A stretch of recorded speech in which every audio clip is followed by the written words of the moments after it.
Buenas tardes, queridos estudiantes. Espero que estén muy bien, que estén resistiendo contra el coronavirus y, como decía Ander, resistiendo contra todo, incluso familiar. Recuerden que es tiempo para tener la cabeza fría y también estaría bueno hacer una reflexión de la colectividad. ¿Cómo es posible que, por ejemplo, estando con nuestros más cercanos, no nos entendamos? Entonces, ¿cómo vamos a entender a los que son más diferentes a nosotros? Hay que tener una mente abierta, hay que tener cabeza fría, detenernos antes de hablar, primero pensar y después expresar. De ahí que, por ejemplo, nos pidan que aprendamos a escuchar, para después señalar lo que estemos pensando. También quiero recordarles, no se me olvida, Gabo y Santiago Morales de su apuesta, de que se iban a dejar el pelo largo y yo me iba a dejar la barba. Como pueden observar, tengo ya la barba más crecida y tal es así que mi esposa ya en la noche dice que va a agarrar las tijeras para darme una buena podada, porque ya dice que me veo como chavorruco, que le gusta que me vea joven, así como ustedes.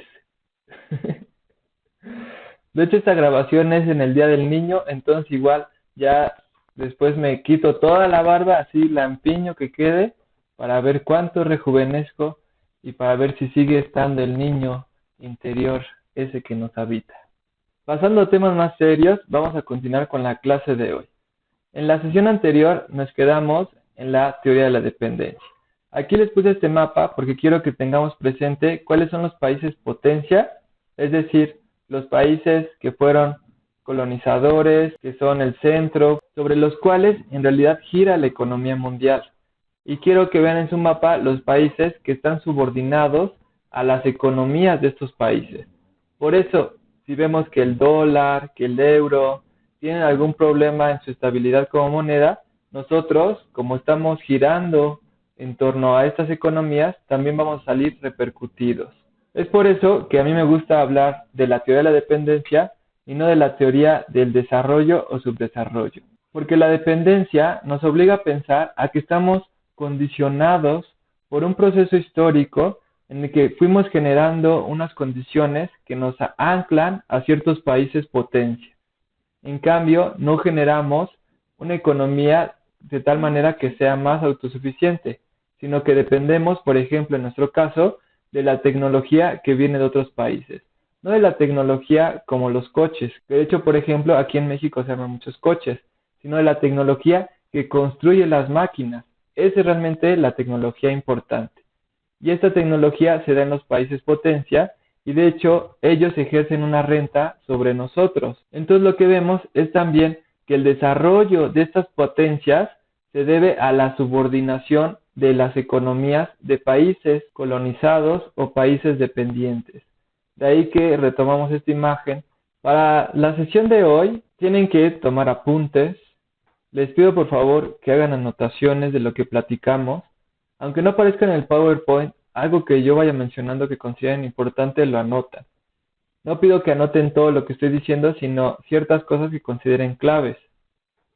Por otra parte, además de sus apuntes, tienen que hacer el cuestionario de desigualdad mundial, el cual está en la página de Google Classroom. Tienen que elaborar también un texto sobre un basurero electrónico que existe en África. Y por último, anotaciones de un video sobre Cherán. Como veíamos, tenemos países centrales y países periferia. Estos países periferia son los que orbitan en torno a las economías de primer mundo. Y vean que también culturalmente nos manejamos de esa forma. Nuestros parámetros para ciertas cosas o la mayoría de las cosas son lo que ocurre en esas potencias. Por ejemplo, la historia, estamos enfocados más hacia la cultura occidental que hacia las culturas como podrían ser las de Oriente.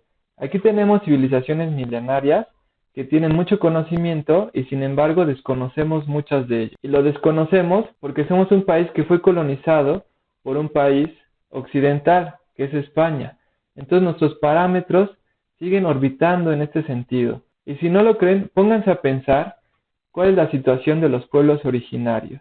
Pónganse a pensar en la discriminación que hay de las personas con tez morena o las personas que hablan alguna lengua. Pudiera ser que a ustedes no les haya tocado por su forma de vestir, pero en muchos lugares o en la mayoría de los casos, personas que no cumplen como con el rasgo occidental son discriminados. tanto en instituciones públicas, en negándoles un servicio o poniéndolos hasta la cola más larga o negándoles el acceso a centros comerciales, a restaurantes. Todo esto porque nuestro pensamiento sigue orbitando bajo los estándares de estos países potencia. De ahí que Gabino Palomares, en su canción La Malinche, señala lo siguiente. ¡Adelante, Gabino!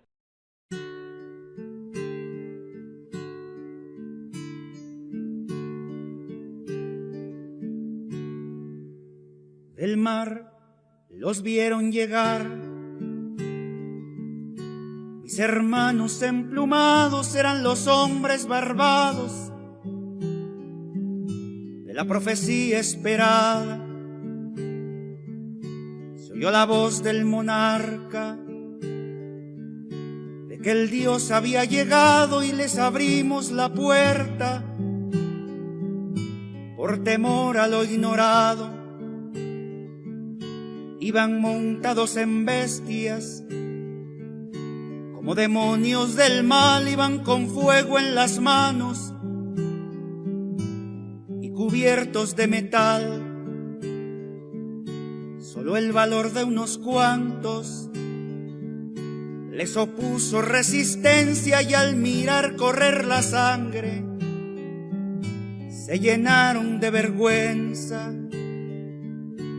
Que los dioses ni comen, ni gozan con lo robado, y cuando nos dimos cuenta, ya todo estaba acabado, y en ese error entregamos la grandeza del pasado, y en ese error nos quedamos 300 años esclavos.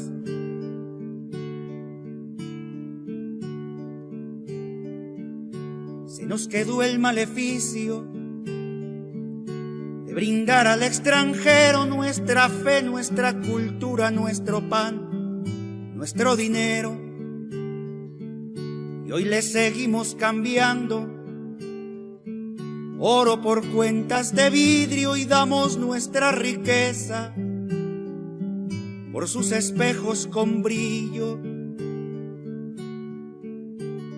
Hoy, en pleno siglo XX, nos siguen llegando rubios y les abrimos la casa y los llamamos amigos. Pero si llega cansado un indio de andar la sierra, lo humillamos y lo vemos como extraño por su tierra.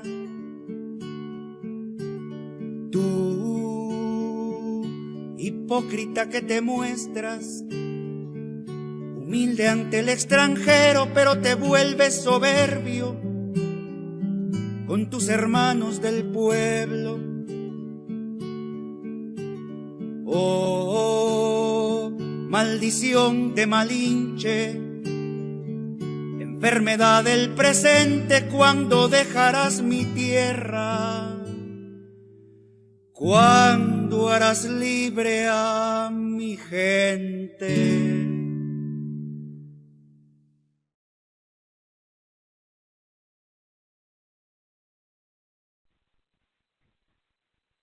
Espero que les haya gustado esta canción.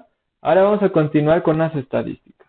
Van a ver un video en el que nos narran cómo se distribuye la riqueza mundial y vamos a ver justo que este orden económico se mantiene. Tenemos países altamente ricos que corresponden justo a países colonizadores y por otra parte tenemos países altamente pobres que corresponden a países colonizados y que en el día de hoy, en vez de disminuir esta brecha entre los países, tenemos que se ha aumentado gracias al capitalismo neoliberal que depreda todo y concentra la riqueza en pocas manos.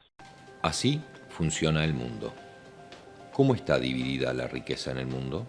Hoy se habla mucho de la desigualdad y que el 1% de los más ricos tenga mucho más que todos los demás.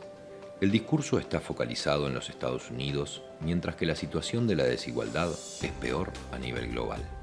Estos son una serie de resultados de investigaciones realizadas sobre fuentes confiables, como por ejemplo las Naciones Unidas. Mientras resulta que la situación está totalmente desbalanceada en los Estados Unidos, la situación es peor si se mira el mundo entero. Comencemos por este gráfico que representa una distribución perfectamente equilibrada de las riquezas entre todas las personas vivas en 5 grupos, todos iguales entre ellos. Veamos ahora cuánto posee cada grupo respecto al otro. El 20% más rico tiene el 94% de la riqueza y el 80% restante no tiene prácticamente nada, solo el 6% del total. Incluso a la mayoría es difícil verlos en el gráfico, mientras que el 2% entre los más ricos tiene más riquezas que la mitad del resto del mundo. Miremos el gráfico de otra manera. Tomemos el total de la población mundial, 7.000 millones de seres humanos, y reduzcámosla gráficamente a 100 individuos que los representen a todos. La gente más pobre está a la izquierda, la más rica a la derecha. Veamos ahora cómo está distribuida la riqueza mundial, 223.000 millones de dólares. La gran mayoría de la gente no tiene prácticamente nada. Nada para pagar la educación propia y de sus hijos, o para pagar su salud y medicinas esenciales. Mientras que el 1% de la población, los más ricos, acumularon el 43% de la riqueza mundial. En la base, el 80% de la población disponen del 6% del total para distribuirse entre ellos. Pero ni siquiera eso muestra a los extremos que ha llegado la situación. Las 300 personas más ricas del planeta tienen la misma riqueza que 3.000 millones de personas más pobres de la Tierra. En otras palabras, un grupo de personas que caben dentro de un avión de medianas dimensiones posee más riquezas que la población entera de la India, China, Estados Unidos y Brasil, todos juntos. La diferencia se ve también geográficamente, con una diferencia siempre mayor entre las naciones más ricas y el resto del mundo. Durante la mayor parte de la historia, las cosas fueron mucho más equilibradas. Hace 200 años, las pocas naciones más ricas eran 3 veces más ricas que las naciones más pobres. Al final del colonialismo, en los años 60, eran 35 veces más ricas. Hoy son 80 veces más ricas. Las naciones más ricas buscan compensar esta situación ofreciendo ayuda a las naciones más pobres, cerca de 130.000 millones de dólares por año, que es una cifra importante. Entonces, ¿por qué la desigualdad continúa creciendo? Uno de los motivos es que las grandes corporaciones extraen de las naciones pobres 900.000 millones de dólares anuales basados en la especulación y la manipulación de los precios del comercio internacional. Además de esto, las naciones más pobres pagan 600.000 millones de dólares anuales por préstamos que son pagados más de una vez. Además, están los recursos que las naciones del sur pierden por normas internacionales sobre el comercio totalmente injustas impuestas por las naciones ricas que les permiten tener acceso a nuestros recursos. Los economistas de la Universidad de Massachusetts calcularon que esto le cuesta a los países pobres otros 500.000 millones de dólares. Si se pone todo junto, resulta que todos los años fluyen 2 billones de dólares, es decir, 2 millones de dólares desde los países pobres a los países ricos. Las naciones ricas aman decir que están ayudando a los países pobres a desarrollarse. Pero ¿quién está realmente ayudando a quién? Eso hace pensar que hay cosas profundamente equivocadas en las reglas de la economía global. No puede ser justo que la riqueza de nuestro planeta se haya concentrado en un número muy reducido de personas. Este no es el mundo que queremos. Se puede y se debe luchar para cambiarlo. No alcanza con quejarse. Ahora, de este video tienen que realizar un cuestionario, que es un cuestionario de Google, por lo que van llenando ahí, y las preguntas son aleatorias. Por favor, les pido que sean sinceros, que no hagan trampa. Lo que pueden hacer es ver el video cuantas veces necesiten, pero no hagan eso de compartirse las preguntas. Ante todo, honestidad, y ante todo, pues de lo que se trata es de que aprendan. Si ustedes lo hacen ahí automáticamente, pues no van a aprender nada. En cambio, si van revisando sus aciertos, ahí es cuando aprendemos, cuando nos equivocamos y vemos en qué nos equivocamos. La siguiente actividad es un reportaje que se llama Agbrocher, el basurero electrónico. Este lugar se encuentra en Ghana, de hecho en su capital Accra, y lo que tienen que hacer es un texto. Ojo, aquí les voy a poner unas preguntas que son la guía para estructurar su texto, pero no se trata de que las resuelvan una por una. Es una guía, no es un cuestionario. Las preguntas les van a permitir ir articulando sus ideas para generar una narrativa y que en esta narrativa se vayan respondiendo estas preguntas indirectamente. Esa es la idea. Vean con detenimiento el video cómo está grueso la desigualdad. Y en ese sentido es que tenemos que cambiarla y ver en qué medida nos podemos organizar para ir cambiando esta tendencia. Y también valorar el lugar en el que estamos, aprovechar nuestra posición privilegiada para empezar a realizar trabajos o proyectos que vayan en contra de la desigualdad social y busquen la forma de ir mejorando las condiciones sociales para todos. Porque acuérdense, como demuestra, por ejemplo, la situación ahorita del COVID, que vivimos en una comunidad y que no podemos seguir en esa lógica individualista. Tenemos que ser más colectivos. Bienvenidos a una nueva emisión de Reporteros, el programa de los grandes reportajes de la redacción de France 24. El relleno sanitario en un barrio marginal de la capital de Ghana, Accra, se ha hecho famoso como el cementerio de los desechos electrónicos de Europa. Computadores, televisores, teléfonos móviles y hasta carros son los productos de países desarrollados que se acumulan en este gigantesco basurero al aire libre. Plomo, aluminio, cadmio y bromo son algunos de los componentes que cubren las tierras de este vertedero, cuyo ambiente, al igual que el de todo el país, se deteriora y las enfermedades se propagan. Este hecho, por otro lado, ha generado empleo para aquellos que tratan de recuperar metales valiosos de esta basura electrónica y transformarlos en otros productos, una práctica que resulta ser muy codiciada en el país. Nuestros reporteros fueron a investigar cómo y por qué existe un lugar así. Esta es la historia.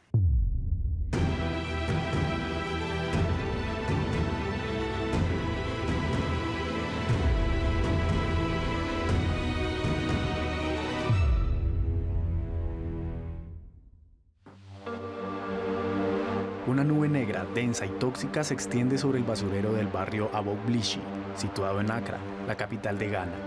Aquí el aire es irrespirable y el humo nunca se disipa. Esto es aluminio. Lo quemamos para quitar el plástico de los cables y dejar solo el aluminio. Cobre, aluminio, todo sirve para llevárselo. Agual quema plástico día tras día. Aquí es donde quemamos. Estamos quemando desechos y aluminio. Como puedes verlo, mucha gente está quemando. Si tienes un cable, puedes traerlo y lo quemamos por ti para que puedas reutilizar el cobre. Awal ya tiene 6 años de experiencia en este trabajo. Vende por peso los metales que recupera. Gana 15 cedis diarios, menos de $4. Muy poco para un trabajo tan arriesgado. Sí. ¿Lo ves? Todo eso es de acá. Quemaduras. El plástico y el fuego a veces nos alcanzan a tocar el cuerpo. Como la mayoría de los habitantes de este barrio, Awal viene del norte del país, una región pobre y azotada por el desempleo. Dejé a mi familia y me vine para acá para encontrar dinero. Trabajo todos los días. Trabajo duro, ¿me entiendes? Porque si mi familia necesita algo, tengo que dárselo. Por este motivo trabajo todos los días. Es difícil calcular el número de personas que trabajan aquí. Deben ser varios miles como mínimo. Todas las mañanas los chatarreros cruzan este puente para llegar al basurero. En total, entre 80 y 100.000 personas viven alrededor de Aboukilishi. Cada año, el barrio marginal crece a lo largo de la laguna. Autos, computadores, teléfonos móviles, televisores. Todos los objetos electrónicos que terminan aquí son cuidadosamente diseccionados, clasificados y desmantelados. Una cadena de desmontaje muy organizada, en la que todos juegan un papel. Aquí nada se pierde, todo se transforma. En este taller, el aluminio se funde para fabricar ollas de cocina. Necesitamos todo lo que hay en este basurero. Podemos fabricar cosas con todo. No perder nada. Hasta los más jóvenes se aferran a esta idea. Teófilus tiene 16 años y ya lleva 3 años frotando el suelo con un imán. Doy vueltas para recoger chatarra del suelo y luego la vendo. Vidrio de televisión, hierro, metales, cobre, aluminio y otras cosas. Señor, venga a mirar, por favor. Ponga su bolsa. 2,5 kilos. Por esta cantidad, los dos niños ganarán alrededor de 30 centavos de dólar. En medio de la basura se puede encontrar de todo. Sin embargo, la basura electrónica es la más codiciada, debido a los metales que contiene. La mayoría de estos residuos provienen de fuera de Ghana. ¿Ves los computadores? Todos los computadores vienen de Europa. Como este que viene de Francia. De Francia, ¿lo ves? La Unión Europea prohíbe estrictamente su exportación. Sin embargo, se estima que cada año salen ilegalmente 350.000 toneladas de desechos electrónicos del viejo continente, el equivalente a 2.500 millones de teléfonos inteligentes. Para seguirles la pista, hay que recorrer unos 40 kilómetros desde Accra.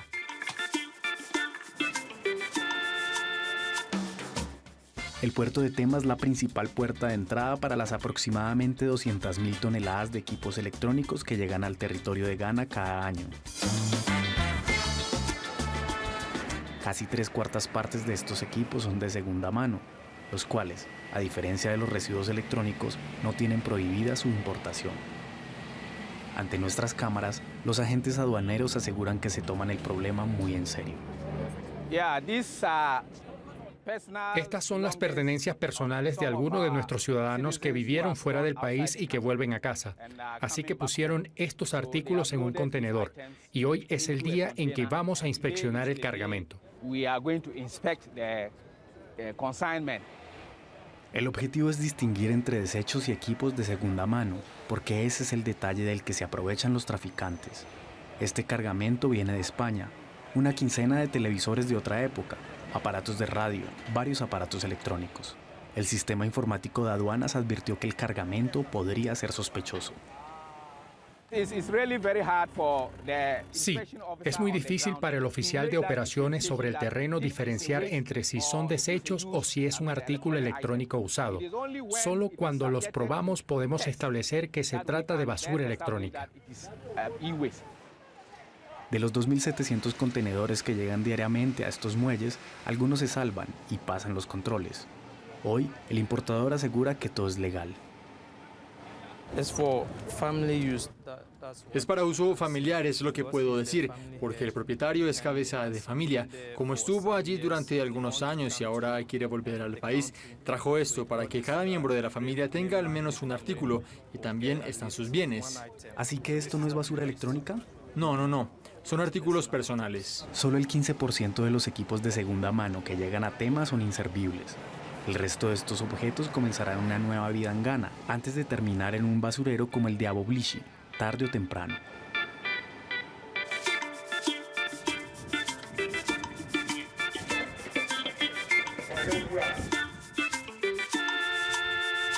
En el barrio marginal, algunas personas valientes decidieron enfrentarse al problema.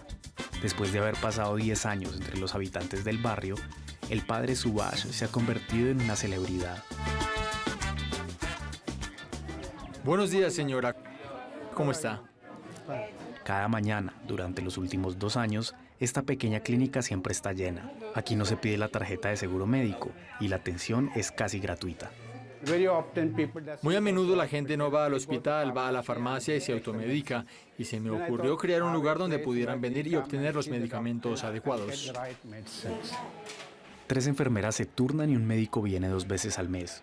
La clínica utiliza los medios que tiene a su disposición para tratar a los 30 pacientes que pasan diariamente por aquí. Muchos sufren de dificultad respiratoria. Hay mucha suciedad y plásticos en el aire, se queman muchas cosas y el aire se contamina mucho. Así que los niños y los adultos respiran este aire y pueden contraer todo tipo de enfermedades.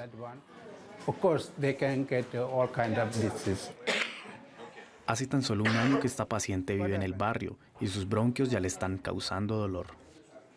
Cuando estaba en mi ciudad natal no tenía esta tos.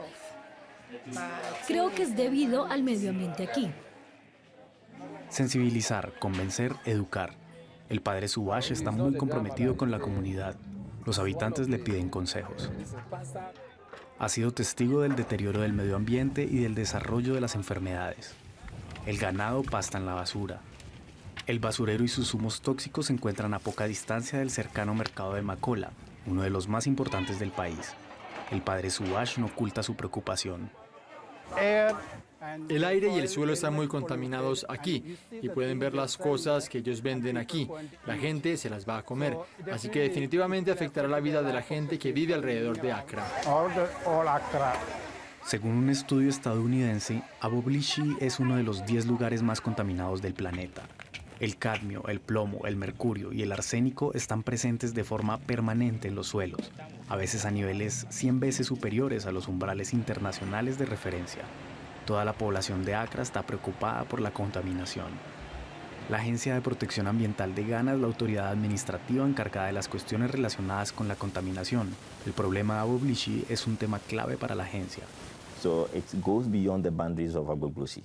Va más allá de los límites de Aboblishi, ya que todas las muestras revelaron que las personas también están expuestas a algunos niveles de estos metales pesados. Consideramos que se trataba de un problema nacional y pensamos que es importante proteger la salud de nuestro pueblo. No fue sino hasta el año 2016 que las autoridades reaccionaron. El país aprobó una ley para combatir la contaminación por desechos electrónicos. Una toma de conciencia tardía y difícil de implementar. Por el momento, el gobierno se apoya en sus socios para sensibilizar e intentar capacitar a los trabajadores de Aboblishi. En el basurero, por ejemplo, la Sociedad Alemana para la Cooperación Internacional inauguró a principios de este año este campo de fútbol, una pequeña clínica y un centro de formación. En un primer momento, el objetivo principal de nuestro trabajo es transformar los empleos existentes en empleos dignos, para que las personas que están trabajando aquí puedan ganarse la vida con lo que están haciendo. El objetivo no es crear más empleos. Richard está a cargo de la aplicación de este programa. Conoce bien el basurero y a la gente que trabaja allí. Ya ha capacitado a unas 20 personas. Hola Adam, ¿cómo estás? Estoy bien. ¿Cómo va el trabajo? Bien. Esta tienda repara, recicla y reacondiciona computadores y teléfonos móviles. Aquellos que han estado haciendo esto durante los últimos 20 años aprecian que haya otra manera de trabajar que reducirá el riesgo de exponerse a problemas de salud y también reducirá el riesgo al que exponen al medio ambiente. Gracias a la capacitación impartida por Richard, este reparador pudo incluso diversificar sus ingresos. Hay oro al interior del procesador, pero no lo sabíamos. Antes lo tirábamos, ahora podemos venderlo. En la actualidad, solo un puñado de trabajadores se han beneficiado de esta formación. Muy poco para esperar que haya un cambio radical para los miles de chatarreros que trabajan todos los días. Así que mientras tanto, ellos siguen quemándose, a pesar de los riesgos que esta actividad entraña para su salud y para el medio ambiente. Es su medio de vida. Awal y sus colegas están preocupados de que ellos sean considerados como los únicos responsables de la contaminación del sitio. Algunos tienen miedo, pero sé que nada puede hacer que nos detengamos ahora, a menos que vengan a recogernos uno por uno y nos pongan en el programa de cooperación alemana. Awal vive al otro lado del río, con su esposa y su hijo de 8 meses, justo enfrente de los gases tóxicos. Solo sueña con una cosa: irse, ahorrar suficiente dinero para volver al norte y comprar un pequeño negocio, porque no quiere esta vida para su hijo.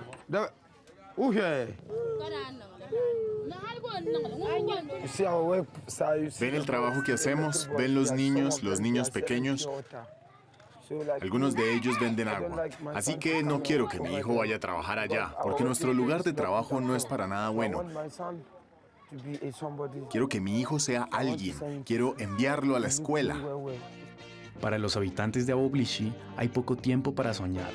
Ellos solo se enfrentan a la lucha diaria de ganar lo suficiente para alimentar a su familia, corriendo el riesgo de morir lentamente y volver a empezar al día siguiente.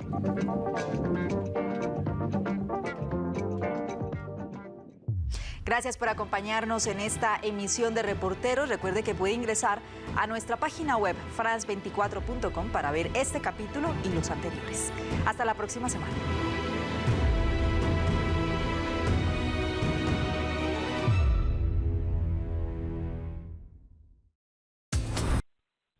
Híjole, sí está fuerte el documental, ¿no? Increíble las condiciones de sobrevivencia en las que puede vivir una persona. De esto tienen que recordar sus clases de historia, por ejemplo, en el siglo XIX se repartieron en África las potencias y no fue hasta mediados del siglo XX que surgieron las independencias de esta. Entonces, tenemos que apenas hace algunos años, más o menos 60 años, estos países comenzaron a ser independientes y a construir sus propias formas de gobernarse y sus modelos económicos dentro del capitalismo que pone bridas para realizar proyectos alternativos. Entonces, esta imagen ilustra esta situación. Pero nos preguntamos, ¿qué pasa si un país dependiente se rebela? Y ahorita vamos a ver algunos ejemplos de esta situación. Un caso emblemático es lo que sucede en Cuba. En Cuba, un país socialista, pero a la cubana, es decir, no podemos pensar que es el socialismo de la URSS, sino un socialismo tropical. Y como no es capitalista, Estados Unidos está furioso. En esta situación, Estados Unidos, que podría ser su primer socio comercial, lo que decide es hacer un embargo, bloquearle en la medida de lo posible todos los canales económicos para que Cuba por sí sola no pueda salir adelante. Y sí, en el caso de Cuba, pues recordemos que es una isla, no tiene la riqueza natural como México, entonces sí requiere de la importación de muchos productos. Y para que ello lo logre, tiene que traerlos de lugares más lejanos. Otro ejemplo es el caso de Grecia. No sé si ustedes recuerdan, pero hace algunos años surgió una candidatura que proponía dejar de pagar la deuda que ha estado empobrecimiento a Grecia. Lo que proponían ellos era de plano dejar la deuda y de hecho hicieron un referéndum para ver qué decía la gente. La mayoría de la población sí aceptó que no se pagara la deuda y cuando llegó este partido al poder tuvo que negociar con Alemania. De hecho, algo que llamó la atención fue que Grecia le pidió a Alemania que pagaran los daños por la invasión de los nazis durante la Segunda Guerra Mundial. Obviamente esto solo era para presionar a Alemania. Sin embargo, Alemania le contestó que eso ya se había saldado anteriormente y que si ellos decidían no pagar la deuda, iban a quedar fuera de la Unión Europea. Entonces, si quedaban fuera de la Unión Europea, significaba que se les iba a complicar ciertos lazos comerciales, ciertos productos. Entonces, en ese sentido, ellos tuvieron que recular y hoy en día siguen pagando la deuda, aunque ellos habían votado porque no. Entonces, como vemos, por medio de la deuda, de los préstamos, del capital financiero, tienen amarrada a la política de ciertos países. Y si estos tratan de rebelarse, fácilmente los pueden chantajear financieramente. Entonces, de esta manera es que el capitalismo tiene amarrado a muchos países que están tratando de buscar otra vía alternativa al capitalismo neoliberal. Otro caso que ya es mucho más extremo es el de Salvador Allende. Recordemos que Salvador Allende ganó la presidencia por medio de elecciones democráticas en Chile. Y como justo estaba proponiendo un proyecto socialista, lo empezaron a chantajear. Por ejemplo, los capitalistas de Chile lo que empezaron a hacer fue sabotearlo económicamente. Como la mayoría de los empresarios pues, no lo apoyaba, empezaron a guardar productos y empezaron a generar como una situación de escasez. Esto para que la gente tuviera la impresión de que las cosas no andaban bien. Y sin embargo, no es que las cosas no estuvieran bien, sino que ellos empezaron a esconder los productos para generar un hartazgo social. Al final lo que pasó con Allende fue el golpe militar. Entonces, esto demuestra que si quieres llevar tu proyecto de nación más allá del capitalismo, pues vas a enfrentar a grandes poderes capitales que van a estar saboteando tu economía. Y si de plano ya no se puede, pues puede haber una intervención militar. O pueden gestar que esta intervención venga del propio ejército de tu país. Entonces hay que tener cuidado, hay que ver bien cómo está la geopolítica y en ese sentido también hay que ver cómo se van dando los cambios en el país. Porque no es fácil que haya un cambio de sistema en un mundo capitalista, que es lo que pasa con Cuba, por ejemplo. En un mundo donde todo es capitalista está muy difícil salirte sin que te saboteen. En cambio, en otras circunstancias donde el capitalismo no fuera tan global, pudiera ser más fácil. Esos son los retos que tienen que afrontar algunos países hoy en día. Y aquí viene este párrafo. Para que un país dependiente deje de serlo, se requiere que la sociedad esté consciente de lo que implica el proceso en aras de un mejor mañana.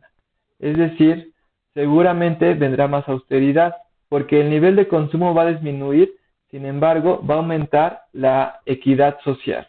Es decir, vamos a tener menos consumo, pero vamos a tener que la mayoría de la población va a mejorar su calidad de vida, y no como en el caso de México, que tenemos 50 millones de pobres.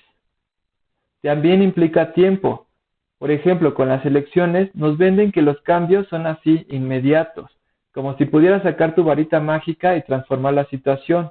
Y no, tenemos que ver que los cambios son a largo plazo y que requieren de mucha organización y trabajo en equipo.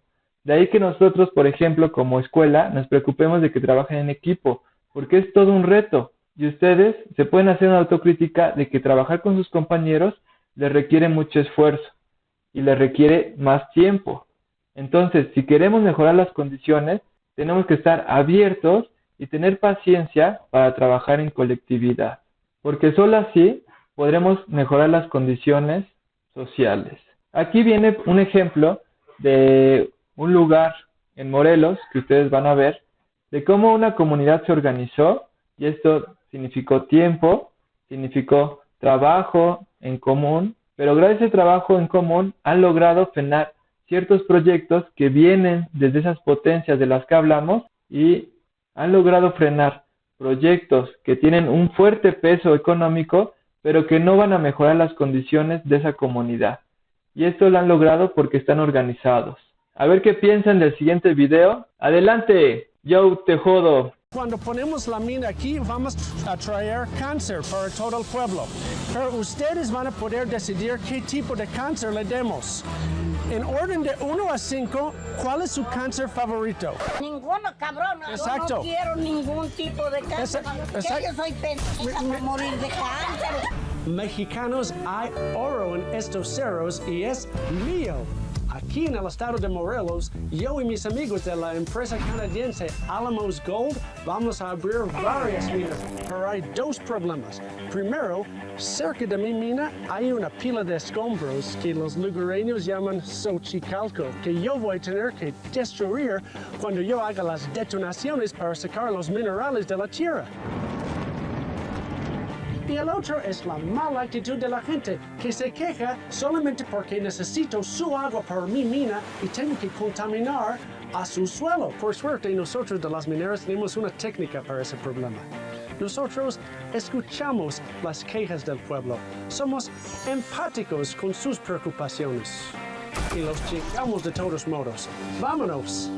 Vamos a venir aquí para poner una excelente mina. No nada más vamos a llegar a imponer, nosotros también queremos escuchar su opinión. No, yo no estoy de acuerdo. Bueno, eso es otra cosa, no preguntamos eso, queremos su opinión de otra cosa. Cuando acabemos con todo el agua del estado, ¿qué quiere que le demos? ¿Una cisterna vacía o un tinaco vacío? Y cuando vengan las enfermedades, venga el cáncer y venga todo. Esa es otra pregunta. Tenemos que eliminar la obra negra allá arriba que se llama Xochicalco. ¿Cómo prefiere que derrumbamos esas ruinas? ¿De una vez con dinamita o poco a poco, piedra por piedra? De un jalón ni de piedra con piedra. No que vengan extranjeros a querer hacer y deshacer. Pero son ruinas. Por eso. Ruinas, están arruinadas. Mira, tú vas a hacer dinero. Sí, y mucho. Pero sí, y ustedes van a tener devastación. Yo le estoy dando una oportunidad para estar parte de mi progreso. De su progreso y del mío, que me lleva la chingada. Nosotros no queremos mina aquí. Retírese, por favor. Hay muchas chuladas aquí. No, aquí están bien los lugares. Este lugar es turístico y se acabó. No va a haber minas, no va a haber nada. Aquí hay oro, plata. Pues aquí que se quede. Muy buenas tardes. Nosotros tenemos que deshacernos de... ¿Cómo? Usted se va con nosotros. Pero yo estoy... Somos del movimiento de ciudadanos morelenses en contra de la minería. Y lo invitamos. ¿Contra de la minería? Sí, en contra de la minería. Pero si en este pueblo no hay nada, la mina es una bendición. Vamos a verlo. Vamos a ver. ¡Auxilio! Me están llegando a despojar. Es mucho más fácil ganar la vida saqueando a la gente. Ahorita te vamos a enseñar todo lo que va a devastar. Excelente. La mina. Excelente. Todas las sustancias químicas van a contaminar las tierras, las aguas. Exacto, va a ser hermoso. Va a ser hermoso. Y lo trajimos aquí para que se dé cuenta cómo queremos nosotros a nuestra madre naturaleza. En nuestro estado, en nuestra región, no queremos esta explotación minera. No entiendo por qué me habla de la madre tierra si yo no tengo madre. Esto que ves aquí es planta, es alimento para la gente, ¿sí? Y la tierra... Yo solamente como carne. No necesito eso, sí. Pero la carne, solamente como carne tejana. Una vez sacado el oro y la plata, puro desecho, van a ser 250,000 toneladas de tierra llenas de cianuro, de arsénico, de mercurio. Esta mina es sustentable. Eso quiere decir que toda la contaminación que va a inundar esas tierras va a ser sustentable. Es decir, que vamos a matar a todo lo que vean aquí sustentablemente. Ayantes kagi placa Cuacualtzin, placa Chipawak. Nigan eso no se vale. Nigan o Texcateque Tococoljuan, nigan o Titlacatige. ¿Usted me puede ayudar a traducir mi encuesta para engañar a la gente en su idioma? Porque yo sí respeto yo sí respeto a las tradiciones de la gente, entonces los quiero engañar en su lengua materna. Para que usted vea que yo y mis amigos de Alamos Gold sí apreciamos a la cultura náhuatl, ¿me puede decir cómo se puede decir sí a la mina en náhuatl? Amo non te postli, non te xmayawis. Yo dije no a la mina que nos va a matar. Oye, me engañó. Sería un paraíso, un gran lago de cianuro. Pero fueron necios y no cedieron ni un centímetro. Entonces me llevaron a Xochicalco para un último enfrentamiento. Queremos vida y esa la vamos a luchar en honor a nuestros antepasados que nos dejaron toda esta herencia. Son unas rocas nada más, ¿de qué está hablando? Este lugar era un templo sagrado en donde venían sacerdotes de diferentes partes del país. ¿De verdad creen que yo no soy más poderoso que las comunidades organizadas? Llegan. Soy un hombre digno y no se puede parar una mira para siempre. ¡Regresaré! ¡Recta te lleva a Canadá!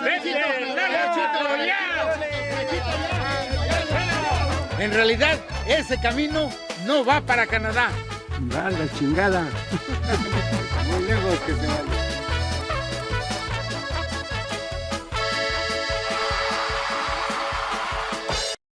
Podemos ver a otra escala. Hace ratito estábamos hablando de la relación entre países, pero a su vez vemos que entre los mismos estados, entre los mismos países, internamente hay comunidades que deciden mejorar sus condiciones de vida saliéndose de esta relación centro-periferia.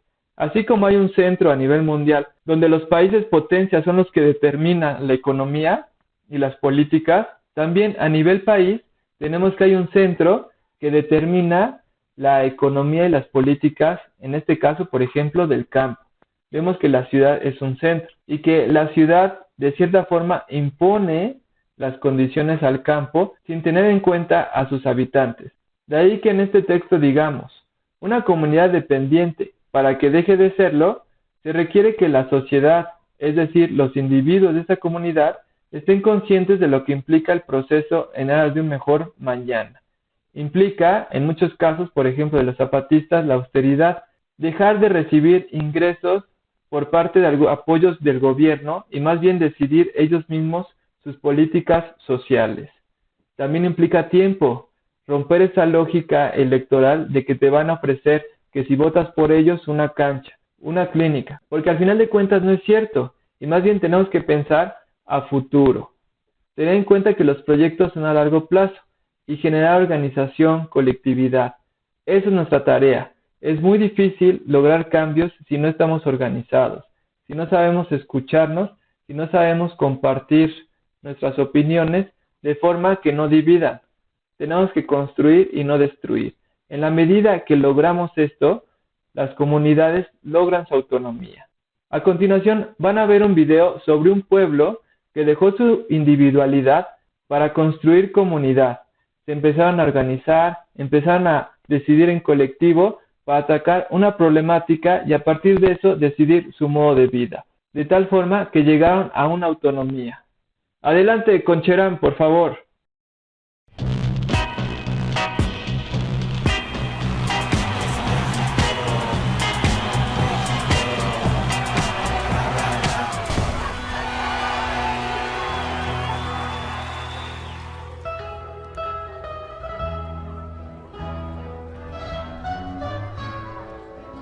Levantemos nuestra mano izquierda cerrada en saludo y respeto al recorrido de nuestra bandera purépecha. Huncharhuinapicua. Huncharhuinapicua. Significado: nuestra fuerza purépecha, nuestra fuerza indígena.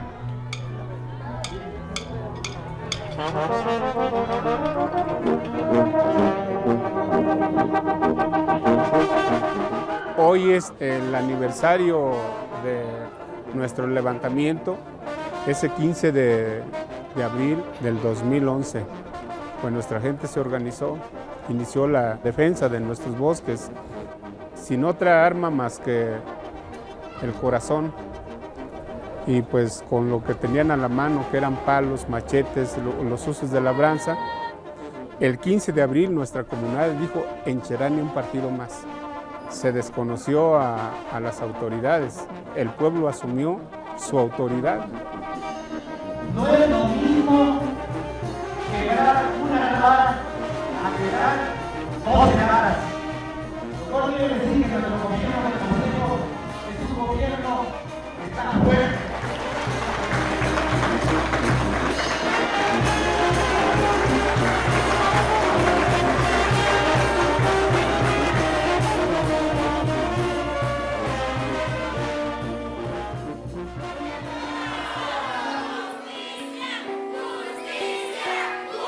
Pobladores indígenas del municipio de Cherán, en el corazón de la meseta purépecha en Michoacán, han decidido enfrentar con sus propias armas a comandos armados del crimen organizado.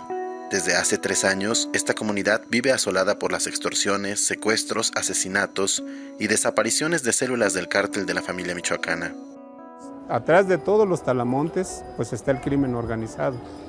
Por alguna de las calles principales de esta comunidad pasaban alrededor de 250 a 300 camiones cargados de madera. Nos devastaron desafortunadamente alrededor de unas 20,000 hectáreas de bosque. El 15 de abril para nosotros es una fecha significativa porque después del saqueo, de amenazas, de violaciones, de extorsiones, de secuestros, un grupo de valientes mujeres de nuestra comunidad, acompañado por jóvenes, pues dijeron basta, un basta ya.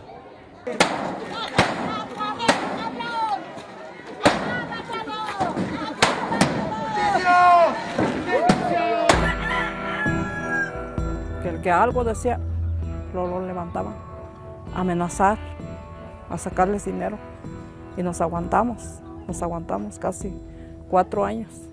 Y le hablé a unas compañeras, les dije qué íbamos a hacer. Hice unos volantes, fui y los tiré a las horas de la noche. Ya nomás en el volante decía: ya basta, compañeros, vamos a levantarnos, compañeras y compañeras. La gente estuvo de acuerdo, se levantó todo el pueblo y empezaron a las entradas pues a atajarlos. Pero nosotros no pensamos que nosotros íbamos a hacer que se levantara todo el pueblo. Solo pensamos unos cuantitos nada más. No he hecho jóvenes, niños, adultos, todo. Y pues sí detuvimos a los carros, si ya la gente era bastante, que si alcanzaron a tener carros, pues sí los incendiaron pues a los carros. Alrededor de las 8 de la mañana tomaron las primeras camionetas y entre ellos apresaron a 4 talamontes. Y a uno lo habían colgado y pues lo querían de una vez matar pues. Fue cuando otra vez intervenimos y le dijimos que no hicieran eso, que nosotros no éramos unos asesinos. llegó el presidente respaldado por la policía y esas gentes malas, pues, que tanto estaban talando los árboles. Y la policía municipal en ese día fue el que encaminó precisamente a los sicarios al lugar. Llegaron y pues ya los compañeros ya furiosos pues ya empezaron pues a tirar también, ya que ellos empezaron con su balacera. En una de esas un compañero se asomó y pues le entró la bala, esta parte y le salió por acá. El 29 de abril, sicarios del crimen organizado nos estaban asesinando 2 camioneros. Por el miedo, por el temor de que los sicarios volvieran a tomar las calles, cada esquina se convirtió en una fortaleza. En cada esquina había una barricada. No entraba ni salía nadie absolutamente de aquí. Entonces nos encerramos para protegernos. Pero protegidos por los voluntarios que el día de hoy forman la ronda comunitaria. Aquí estamos en una barricada que le llamamos F1. De estas barricadas tenemos 5. El pueblo estuvo sitiado como alrededor de unos 3-4 meses. No podía salir ni entrar otra gente. Eso fue durante el día. En la noche se empezaron a encender las fogatas. Y bueno, se prendió la luz. Y esta fogata es la fogata 7 y pues siempre está más activa. Hay una unión entre los vecinos que antes nunca pues casi no convivíamos y ahorita por medio de la fogata convivimos más. Pues ha funcionado para organizarnos, es la forma que tenemos de reunirnos. Y desde aquí salen las ideas o nos damos cuenta de lo que está sucediendo o vemos qué medidas vamos a tomar o cómo vamos. En el pueblo habían 60 fogatas cuando se empezó. Ahí estuvimos muy unidos, gente que no nos llevábamos por los partidos, ahí nos unimos todos. Se empezó a comunicar, se empezó a dialogar y se empezaron a formar grupos de cómo hacer mejor nuestra defensa. La ronda se encarga de patrullar, ya si se encuentra o hay alguna anomalía, los de las fogatas le dan la información o dan el reporte a la ronda comunitaria.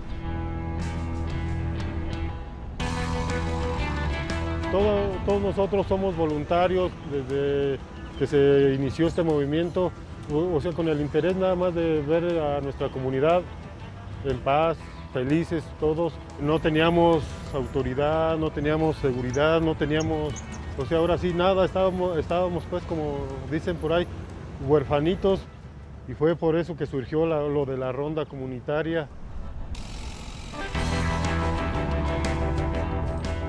Estas camionetas eran las del ayuntamiento y nunca hicieron pues nada por la seguridad de nuestra comunidad. Por eso la gente decidió pues, tomarlas ahora sí. Los uniformes los hemos adquirido acá personalmente. Unos son gabachos, otros son chinos, otros son chinos. Uno pues que conoció el bosque como era antes y de ver así una tristeza.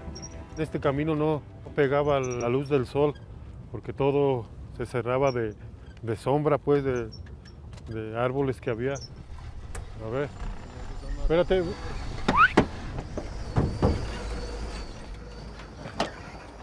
Párate, hijo. Sí, traemos permiso el de ayer. ¿Pero por qué el de ayer? No, ayer no bajamos leña. No vio que nos regresaron de ahí. Este es precisamente la gente que talaba nuestros bosques y que aún sigue todavía talando. ¿Se quedan con el permiso? Sí. No entiende la gente.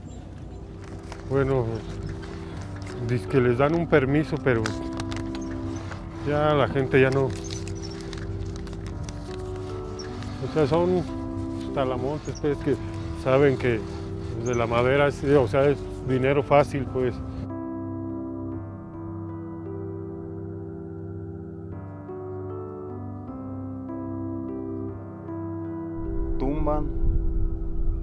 queman para así sacar a los poseedores de los terrenos, pues. Llegan con la madera, la venden, la hacen dinero y se van derechito a los depósitos a seguir tomando, pues. Todo se queda en las cervecerías. Es una mafia muy grande eso de los talamontes porque, o sea, vienen alrededor de 500 gentes, o sea, todos armados. Casi uno se pregunta, entonces, ¿a qué vine al mundo si no pude defender todo esto? Y, o sea, dan ganas pues también de llorar, de que, o sea, el gobierno, pues, a pesar de que prometen muchas cosas, nunca han hecho nada pues realmente por nosotros los pobres. Por eso surgió la necesidad de levantarnos pues ahora sí hasta en armas pues, porque no había de otra.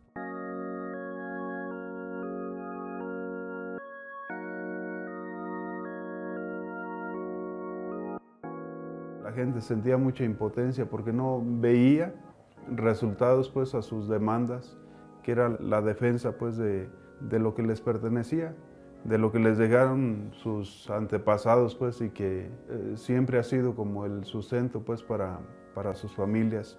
Como de costumbre pues celebramos misa muy temprano y esa vez yo escuché las campanas del Calvario sonar y sí se me hizo pues algo raro.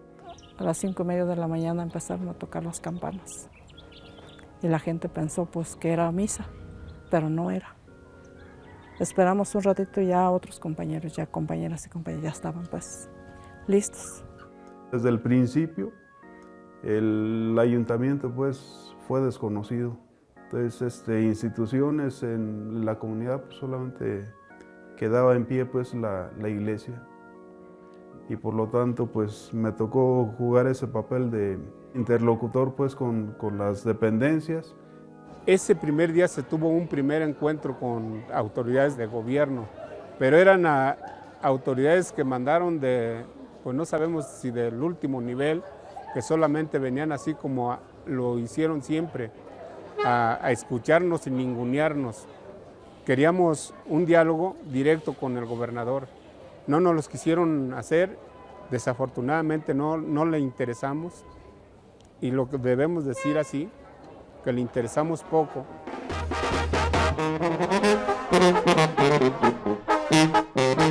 El 15 de abril nuestra comunidad dijo en Cherán un partido más. Se desconoció a las autoridades, el pueblo asumió su autoridad. Este edificio que ustedes el día de hoy ven, estaba cerrado. Ahorita es la casa comunal, donde se concentra el Consejo Mayor, ya con toda la estructura de este nuevo gobierno, que así lo decidió la comunidad. Tuvimos que recurrir a la historia de nuestras raíces purépechas. Tuvimos que documentarnos cómo se gobernaban, cómo elegían a las autoridades antes de que empezaran pues, los partidos políticos, su forma de cómo hacer gobierno y que les funcionaba y se mantenían unidos. Afortunadamente el Tribunal Electoral nos dio la razón y se hizo el dictamen a nuestro favor para elegir a las autoridades por usos y costumbres. Tuvimos que acudir al Congreso y allá se dio un dictamen en el que se homologa a nuestro consejo con el de presidente municipal. El propósito fundamental son 3 aspectos.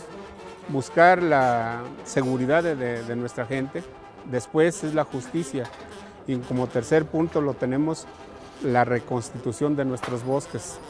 Al inicio nadie pensó en formar un nuevo gobierno, sino solamente darle seguimiento a esos 3 puntos. Desafortunadamente, en el camino por buscar esos 3 aspectos, pues se atraviesan las elecciones. Para nosotros nunca fueron prioritarias las elecciones.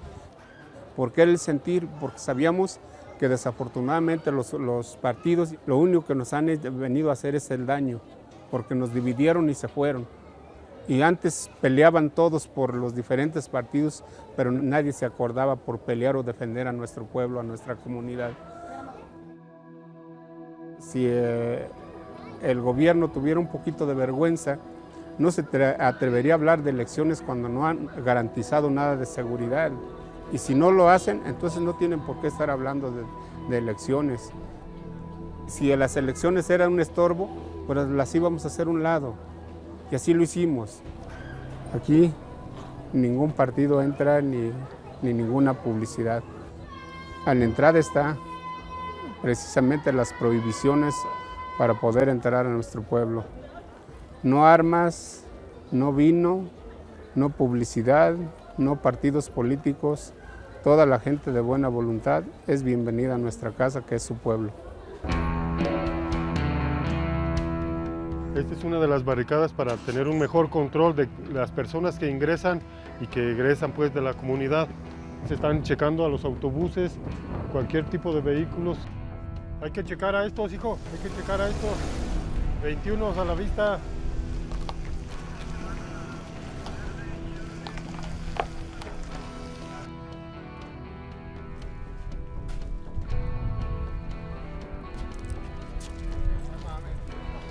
Se detuvieron a tres individuos, o sea, 3 cuates que trataron de ingresar droga pues aquí a la comunidad. Él traía marihuana, cannabis, marihuana, mota pues como dicen. Sí, por eso estamos luchando, hijo, o sea, por tratar de controlar al pueblo. Solo ellos saben de dónde la traían, pero pues, aquí se les va, o sea, pedir información, o sea, como dicen vulgarmente, se les va a sacar la sopa para que expliquen de dónde la traían, porque, o sea, no es para consumo personal, pues o sea, eso es para hacer negocio. Traían casi alrededor de 1 kilo. A ver si me muestra su identificación, por favor. Sí. ¿Son de Cherán? ¿Aquí viven en Cherán? No las conozco. Disculpe. No, ellas no, porque vienen de vacaciones, para mí sí. No, pues no la había visto, pero... Ahí al lado del taller Orozco. Oh, ándale pues. Pero no están enojadas, ¿verdad? No. Dale. Seguir luchando hasta que pues, nuestras esperanzas se vean reflejadas, porque todo es esperanza hasta ahorita. Y seguimos construyendo sueños. Que se puede cuando se quiera. Y no doblarnos, pues. Porque así estuvimos. El año 8, 9, 10, hasta el 11. Bien humillados. Humillados ante esa mala gente. Pero ya ahorita, no. Ojalá nuestros jóvenes, nuestros niños, mis nietos, un día lo disfruten. Y estamos aquí hasta que, o sea, hasta que nos moramos, pues, y así como decía mi papá, hay que morir en la raya, hijo, pero bien, ¿verdad?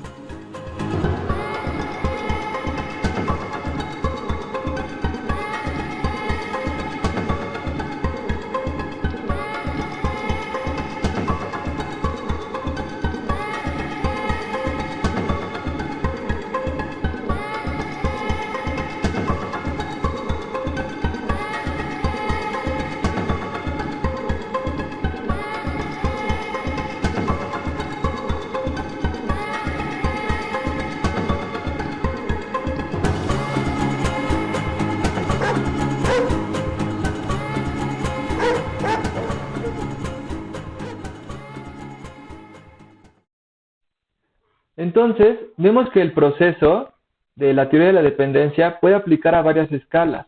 Aplica a una escala mundial porque vemos que hay países que están subordinados a los países potencias. También aplica a una escala regional porque vemos que hay, por ejemplo, en el caso de Latinoamérica, que es una región que está subordinado a una potencia como podría ser Estados Unidos. También aplica a escala nacional, es decir, más local, porque vemos que hay comunidades, hay colonias, hay pueblos que están subordinados a los centros del país, a las ciudades principalmente. De ahí que pongamos esta relación. Por un lado tenemos la soberanía o la autonomía contra la dependencia. Y vamos a leer la definición de soberanía. La soberanía es el derecho de cada pueblo a definir sus propias políticas para protegerse a fin de alcanzar metas de desarrollo sustentable, de tal modo que cada pueblo sea autosuficiente y no dependa de otros pueblos en medida de lo posible. Es decir, tenemos que fortalecer la autosuficiencia. Y esto va muy ligado también con el cambio climático que estamos presentando. En la medida en que logremos ser sustentables, no solo como nación, sino también como unidad, por ejemplo, que la ciudad, que las colonias de cada ciudad logren cierta autosuficiencia, van a tener mayores ventajas porque van a decidir sobre su futuro, sobre su espacio, sobre su territorio. De ahí la importancia de recuperar los conceptos de soberanía y autonomía. Autonomía no quiere decir que se independicen del país, sino que tengan el derecho de decidir cómo gobernarse y qué cosas hacer en su territorio. A mi parecer, eso es lo más correcto, porque los habitantes de cada lugar tendrían que tener el derecho de decidir cómo vivir, porque si te modifican el espacio, te están modificando tu modo de vida. De ahí que la autonomía y la soberanía sean sumamente importantes para defender el territorio y tu decisión de cómo quieres vivir. Cerramos este apartado con un dibujo de Mafalda que dice: ¿qué habrán hecho algunos pobres sures para merecer ciertos nortes? Espero que les haya gustado la clase de hoy. Les recuerdo las actividades. Si tienen dudas, por favor, pueden compartírselas entre ustedes y también compartirlas conmigo. Yo estoy atento de los correos. También les recuerdo que el espacio de Google Classroom también es para que compartan. Entonces, si ustedes tienen algo que compartir, adelante. También eso nos ayuda para mejorar nuestro ánimo. Espero que estén muy bien, que sigan resistiendo y ¡ánimo!